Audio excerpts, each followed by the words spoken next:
Bem-vindos a esta aula. Hoje a gente vai falar sobre um tema novo do TST, julgado agora, tese nova, salvo engano, de maio, agora deste ano.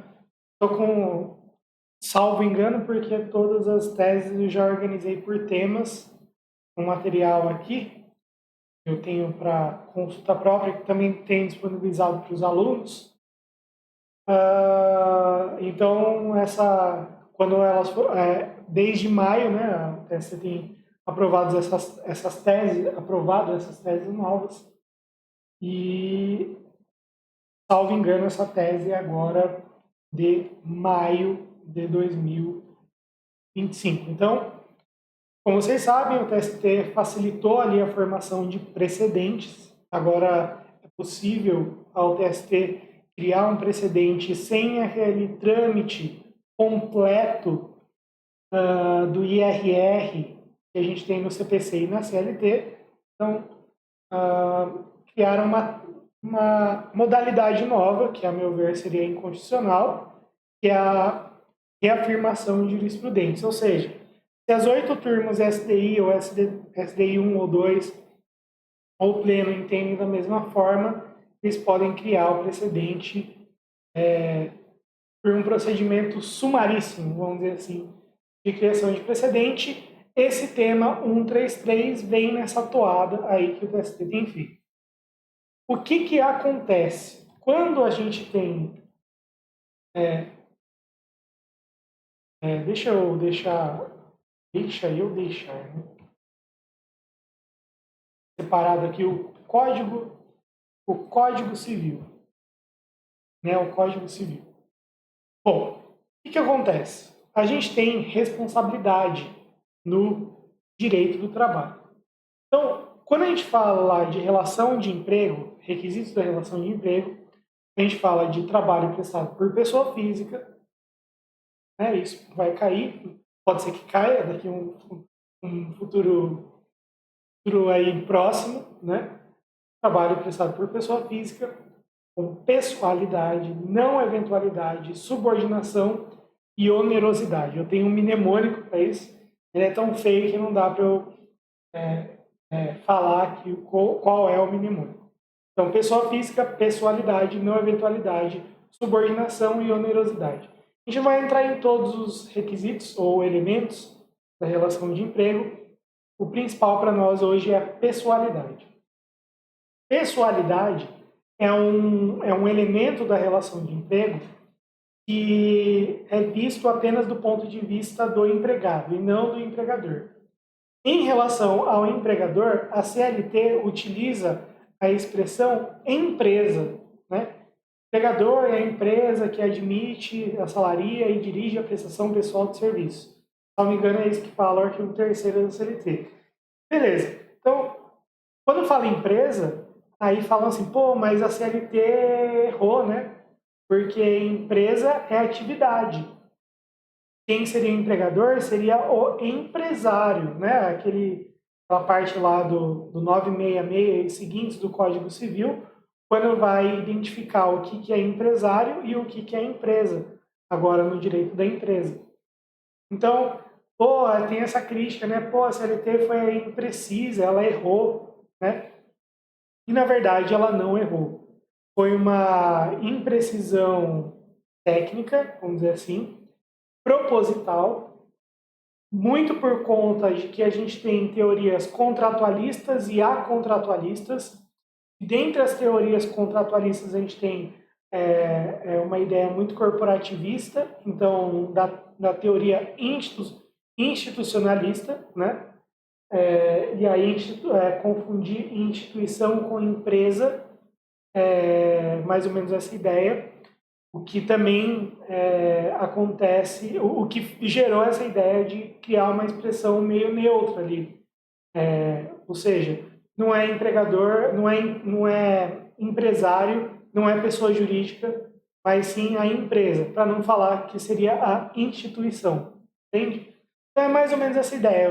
Como a gente bem sabe, a CLT teve ali na sua criação um jogo, né, um embate entre diversos teóricos que iam para um lado ou para o outro lado, teorias contratualistas e acontratualistas. E aí colocou a empresa, mas também de propósito, porque a pessoalidade a gente exige apenas para o empregado. Então, se o Ricardo vem da aula e ele é empregado, ele não pode mandar uma outra pessoa no seu lugar. Isso é uma pergunta até bem clássica de audiência, né? Aí vem todo mundo ensaiado para falar que não podia mandar outra pessoa em seu lugar. Enfim, essa é a ideia, não é? Então, pessoalidade é para o empregado, para ele não ser substituído, porque existe uma relação de confiança, existe uma fidúcia genérica depositada ali naquele empregado quando ele vai prestar o serviço. Não vou... Tem lá, a Alice Monteiro de Barros fala a diferença entre fidúcia genérica, excepcional e especial, mas enfim, a ideia é essa. Beleza. O que acontece?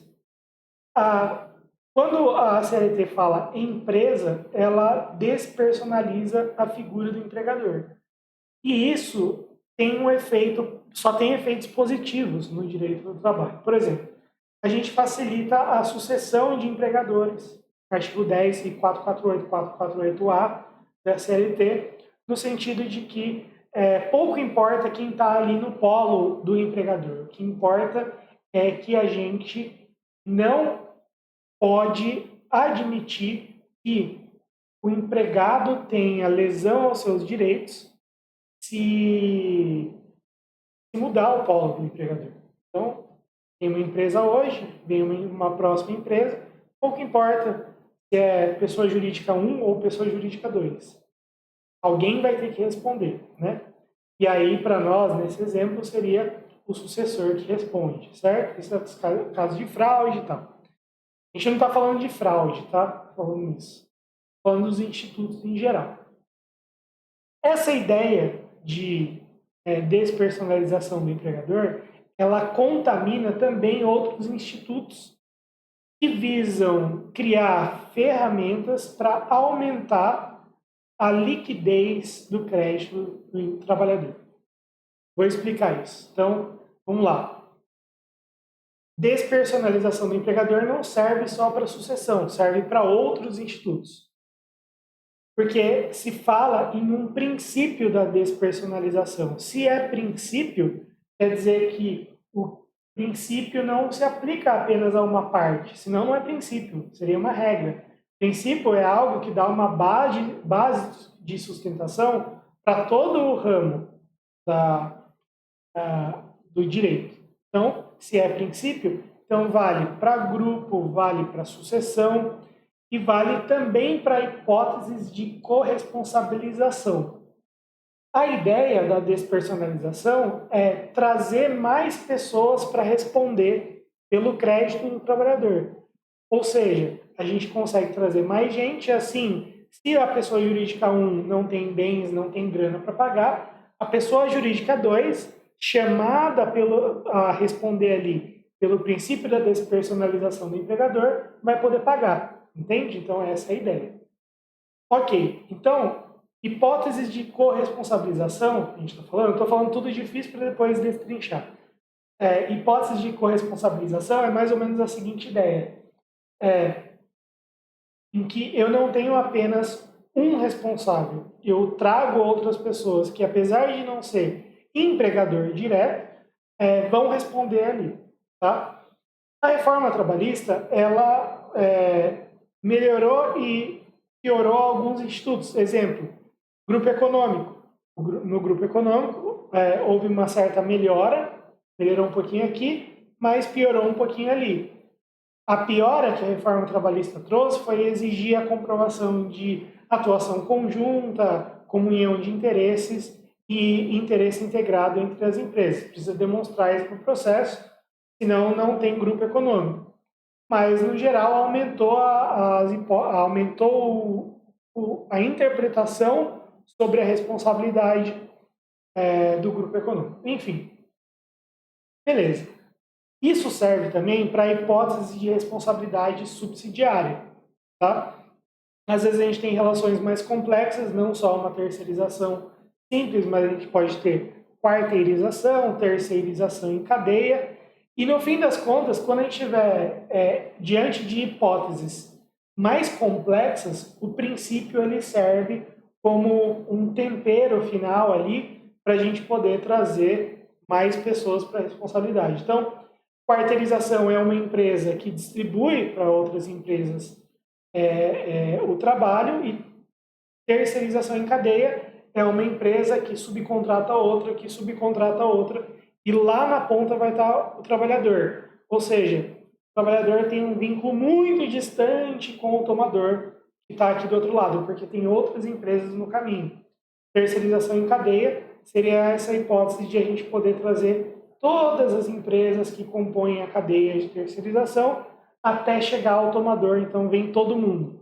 Né? Então, nessas hipóteses mais complexas, o princípio da despersonalização do empregador e despersonalização do tomador dos serviços vai gerar essa ideia de que a gente pode trazer mais pessoas para responder ali dentro de um caso concreto. É mais raro a gente ver, mas por exemplo, a gente pensa em aeroportos, a gente pensa em estações de trem, metrô, por exemplo, em que tem várias empresas ali atuando em conjunto, todas elas terceirizadas e subcontratadas das terceirizadas. Isso acontece bastante. Enfim, então, vamos lá. O que acontece? Como eu estou falando, o princípio da despersonalização serve para tudo. E a ideia final do princípio da despersonalização é facilitar a responsabilização de quem tem grana, porque no fim eu quero que o crédito alimentar do trabalhador seja satisfeito, certo? Eu quero que ele receba. Fechou? Então é essa a ideia. Com essa ideia em mente, aí a gente vai ver um pouquinho de responsabilidade. A gente tem uma divisão clássica no direito civil entre o que é débito e o que é responsabilidade. Débito é aquela relação direta entre credor e devedor, certo? Então, débito é aquela relação direta entre credor e devedor. Então, decorre diretamente da relação jurídica principal uma relação de crédito e de débito. Então, eu tenho direito a aviso prévio, você me deve aviso prévio, certo? Beleza. Responsabilidade é como se fosse uma relação acessória. Ou seja, é uma pessoa que, ainda que não componha a relação principal de forma direta, ou seja, não é credor nem devedor, pode ser chamada a responder, tá? Tem expressão em alemão para trazer para cá, não vou me arriscar em falar alemão, mas é essa noção de débito e responsabilidade. Então, débito é uma coisa, responsabilidade é outra. Então, quando a gente traduz isso para a relação de trabalho, para as relações de emprego, quando eu tenho uma terceirização, o devedor direto dos créditos trabalhistas, então, é o empregador, a empresa terceirizada. A tomadora de serviços, ela é responsável, certo? Como a responsabilidade é uma relação acessória, se não existir o débito, não existe responsabilidade, certo? Beleza? Então, estou pedindo um aviso prévio de você, para ficar no mesmo exemplo. Se for improcedente o aviso prévio, o tomador não responde. É meio lógico isso, mas a gente tem que falar algumas coisas lógicas. Beleza? Fechou? Tudo bem. Agora, o que isso quer dizer para o tema 133? Vamos lá. O Código Civil, ele prevê relações de solidariedade, tá? De obrigações solidárias, ou seja, todos respondem de forma concorrente ou todos são credores de forma concorrente, certo? Para a gente manter a ideia de responsabilidade de débito, então, solidariedade passiva, todos são devedores de forma concorrente. Então, eu posso exigir de qualquer um dos devedores a dívida integral, certo? Beleza. Só que a subsidiariedade a gente tem algumas previsões legais, tem previsão, por exemplo, em tema de repercussão geral, sobre a banca ser responsável e o Estado ser responsável subsidiariamente, salvo engano é esse tema. mas a responsabilidade subsidiária mais clássica é a responsabilidade da súmula 331, item 4 do TST, que fala sobre responsabilidade subsidiária na terceirização, o que foi mantido pelo artigo 5º-A, parágrafo 5º da Lei 6.019, de 1974, que trata sobre terceirização. Temporária e terceirização, mas nesse caso, especificamente terceirização. Beleza. O que acontece aqui? O devedor subsidiário, ele não é obrigado à dívida toda de modo imediato. O que existe, na verdade, é um benefício de ordem. Então, primeiro eu tenho que cobrar do devedor principal e depois eu vou atrás do devedor subsidiário. Beleza? A questão, isso parece muito simples para nós. Primeiro eu vou para o devedor principal, depois o devedor subsidiário. A gente tem dois problemas muito graves aqui. Quais são os problemas? Os problemas são os seguintes. O que se considera ir atrás do devedor subsidiário, devedor direto? Então, até qual limite eu tenho que ir? E outra, se no processo do trabalho, no direito do trabalho, a gente aplica a teoria menor de desconsideração da personalidade jurídica, será que não seria melhor, será que não seria obrigado o credor a primeiro ir atrás dos sócios, para depois ir atrás da devedora subsidiária? Então, essa é a questão. Mas um ponto importante que a doutrina e a jurisprudência têm aplicado é que, se existe responsabilidade subsidiária, e aí eu vou lá, cobro o aviso prévio de você, para manter o mesmo exemplo, aí não tem bens. Aí eu falo assim, eu quero acionar o devedor subsidiário agora. Aí ela fala assim, não pode me acionar, porque você não esgotou a execução contra o devedor principal. A doutrina e jurisprudência é pacífica no seguinte sentido, de que a gente aplica a ideia dos artigos 794 e 795 do CPC nessas hipóteses de responsabilidade subsidiária. Então, o CPC fala que o fiador, quando executado, é uma outra situação, mas também é de responsabilidade, não é fiança, né, é terceirização, mas o fiador, quando executado, tem o direito de exigir que primeiro sejam executados os bens do devedor situados na mesma comarca, livres e desembargados, indicando-os pormenorizadamente a penhora. O 795 fala que, no parágrafo 1º, fala que quando o sócio for responsável pelo pagamento de dívida de sociedade, tem o direito de exigir que primeiro sejam executidos os bens da sociedade. O parágrafo 2º fala que incumbe ao sócio que alegar o benefício do parágrafo 1º nomear quantos bens da sociedade situados na mesma comarca, livres e desembargados, bastem para pagar o débito. Ou seja, se você alega que eu tenho que ir atrás do devedor principal, você tem que falar, vai atrás do devedor principal porque ele tem um imóvel, um prédio de 10 andares, está no endereço tal, ele não tem penhora, ele é suficiente para pagar o seu aviso prévio. Bem de R$1 milhão, né? Você recebe 1 milhão por mês, então dá para pagar, penhora aquele prédio lá. Então, essa obrigação, doutrina e jurisprudência tem exigido do devedor subsidiário quando ele alega o benefício de ordem. Porque, em última análise, quando a gente tem responsabilidade subsidiária, é uma responsabilidade com benefício de ordem. Primeiro o devedor direto, depois o devedor subsidiário. Aí o tema 133, então, meio que veio para terminar com essa discussão, falando que a demonstração do inadimplemento do devedor principal em obrigação subsidiária dispensa o exaurimento prévio da execução contra este e seus sócios, autorizando desde logo o redirecionamento da execução para o devedor subsidiário. Tá? Então, dispensa o exaurimento prévio. Exaurimento é esgotar tudo. Eu tenho que ir lá, eu tenho que fazer Bacen, Sisbajude, eu tenho que... Sisbajude, né? Bacen é para quem é velho. Tem que fazer o Sisbajude, tem que fazer Simba, eu tenho que quebrar o sigilo bancário, eu tenho que puxar ele pelas calças e ver se sai alguma coisa do bolso. Não tem que fazer esse exaurimento. Então, a doutrina e a jurisprudência têm dito que O que se exige é apenas a utilização dos convênios que a Justiça tem e os convênios tradicionais. Arispe, Cisbajude, Renajude, Infojude e Basta. Tá? Arispe para bens imóveis, Renajude para automóveis, Renavan, né? Renajude, Cisbajude para ativos financeiros, para grana, e Infojude para informações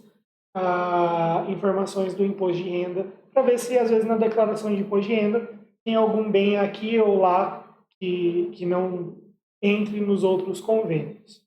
Fez isso contra a empresa principal, não encontrou nada, já pode ir direto para a subsidiária. Subsidiária fala, opa, não, vai lá atrás do sócio. Não, e seus sócios. Dispensa o exaurimento prévio da execução contra este e seus sócios. Então não precisa ir atrás dos sócios. E autoriza desde logo o redirecionamento da execução para o devedor subsidiário. Basicamente é isso para a nossa aula de hoje. Espero que vocês tenham gostado e a gente se vê na próxima.